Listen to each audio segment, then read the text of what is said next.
तर मालाडच्या मालवणी परिसरात भारतीय जनता पक्षाच्या वतीने आंदोलन सुरू आहे। आमदार असलम शेख यांच्या कार्यालयाबाहेर हे आंदोलनाची दृश्य आपण पाहतोय। यावेळेस आमदार असलम शेख यांच्या विरोधात जोरदार घोषणाबाजी देखील भारतीय जनता पक्षाचे पदाधिकारी यावेळी देत आहेत।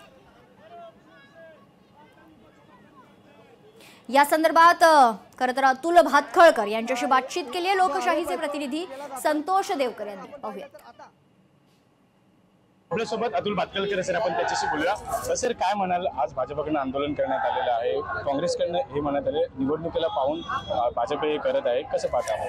ते निवडणुकीची एवढी जर का काँग्रेसला चिंता आहे तर मग त्यांनी आमच्या मुंबई अध्यक्षांच्या कार्यालयावर मोर्चा का काढला याचं उत्तर त्यांनी द्यावं।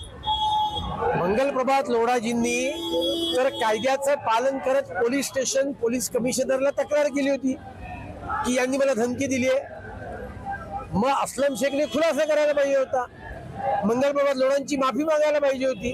ती न करता रस्त्यावर कोणी उतरण्याचं काम केलं ते काँग्रेसवाल्यांनी केलं। म्हणजे आम्ही धमक्या पण देणार, दादागिरी पण करणार आणि त्या धमक्या आणि दादागिरीच्या विरोधात कोणी आवाज पण उठवायचा नाही।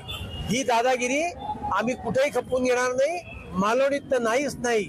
आणि त्यामुळे आज आम्ही रस्त्यावर उतरलो। महानगरपालिकेच्या निवडणुका येतात आहेत, त्यामुळे भाजप हिंदू मुस्लिम करते असा काँग्रेसचा आरोप आहे, त्यावरती आपण काय? काँग्रेसला तर प्रत्येक वेळेला हिंदू मुस्लिम दिसतं ना। आणि मी मगाशीच म्हटलं महानगरपालिकेच्या निवडणुका आहेत, मग ते रस्त्यावर कशाला उतरले?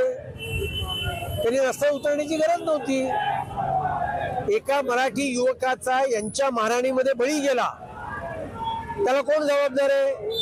त्याच्यावर वर्षा गायकवाड का नाही बोलत आहेत? आणि त्याच्यामुळे हे केवळ आणि केवळ काँग्रेसचं राजकारण आहे आणि काँग्रेसचं नेहमीप्रमाणे दुहीचं दोन धर्मामध्ये मतभेद निर्माण करण्याचं राजकारण आहे। याला मुंबईची जनता फसणार नाही। असलम शेखला आपण काय म्हणणार आहात, काय मेसेज देणार की आपण काय? असलम शेखला मी एवढंच सांगेन की त्यांनी चूक केलेली आहे, त्यांनी लोढाजींची माफी मागावी आणि विषय संपून टाकावा। तर असलम शेख जे आहेत त्यांना माफी मागावा असं अतुल भातखळकर सर म्हणत आहेत। व्हिडिओ जर्नलिस्ट मी संतोष देवकर, लोकशाही मुंबई।